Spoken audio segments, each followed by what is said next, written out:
Hey, we have the Bahn Mi from Home Chef. This was the meal that I selected for this week, and let me show you just how easy it is to make these meal kits from Home Chef. Home Chef is a meal kit delivery service that sends you pre-portioned ingredients and easy to follow recipe cards each week so you can cook fresh, homemade meals without the hassle of meal planning or grocery shopping.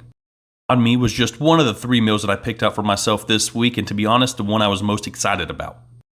Always look fresh, and they send the meal cards with a nice binder that kind of gives you details on everything that you're making, the ingredients you're going to be using, and how you can customize it for your own. Instructions are super clear and super easy to follow, so anybody can do this. So if you're just a beginner in the kitchen, you don't have to worry. You can cook all these meals yourself. First up on this, we're just going to simply dice up all the veggies that are here on step 1. So it's going to be the cucumber, the cilantro, the jalapeno. Myself, Home Chef just really makes sense. I'm a busy professional. I don't really have the time to go grocery shopping or look online for recipes in order to make some meals that I'm just probably going to screw up anyways by buying too much food, and then I waste too much. Home Chef's sending out these pre-portioned meals like this straight to your door. I mean, you really can't beat it. Once we unfold all the meat here, we are going to pat it dry just to make sure the meat isn't all soaking wet so we can get rid of some of that moisture.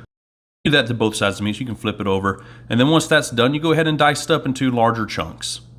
There really is no special way to do this. Just kind of grab your knife and start cutting to the amount that you think is right. If you're just starting out cooking, this is a perfect way to get comfortable cooking because whatever you do is okay.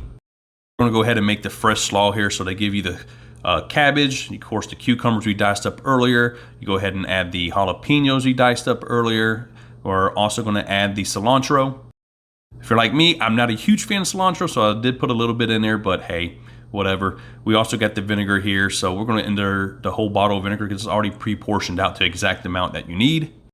And then just a little bit of EVOO and a little salt, and you are good to go with this slaw. So just give that a nice little stir around. And this stuff is great. This ended up tasting super good. Look how beautiful that is.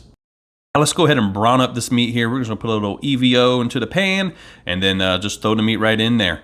You don't really want to move this around too much, so once you spread it out, just kind of let it cook on one side. You want to get that nice brown crust on one side of the meat, and then you just go ahead and start flipping it around. Personally, I go about 3 to 4 minutes. I like mine on a little more medium rare side, and you can just kind of do whatever you want with these. Like I said, there's no right or wrong way to cook this. Once you've browned up the meat to your liking, we'll go ahead and add the pho packet here. This is just going to give the flavor all to the meat here. So obviously we didn't put any salt or pepper on it. This is the reason why. We're going to let it marinate in this sauce here. And then we're also going to add just a 1/4 cup of water. That's what the recipe called for. And then we'll just let that brown down until the water evaporates completely. As this was cooking, the smells in the house really got up there. It was smoked great. Next up, we're just going to go ahead and brown the buns. I mean, there's really nothing special here. I just brushed on a little bit of EVOO on the inside and also on the outside of the buns. Use whatever way you want to. You can use a regular pan. I use this little griddle pan I have from my set that I got. You really only need to put this on there for maybe a minute or 2. You don't want to burn it, but you do want to get a little crust onto the bread itself. This right here was probably just a minute on that side, so it's already came out looking pretty good.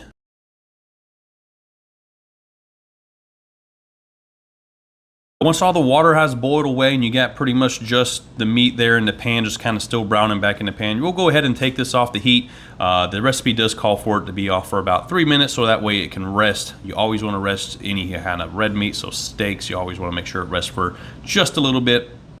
To make the spicy mayonnaise, so they send the packets here. It is Kraft, not totally my favorite, but decided I was going to use it just for the video anyways. I personally like Duke's mayonnaise. Use whatever you like. All this is just a little bit of hot sauce and mayonnaise together, aka spicy sriracha. That is it, guys. This sandwich took me 20 minutes to make, and I got 2 servings out of this, so I'll be able to eat this for lunch tomorrow as well. If you want to try a Home Chef for yourself, check out the link in the description below. You'll get $4.99 a serving, which is a great deal for your first box. And guys, I really appreciate you checking this. Please like and subscribe.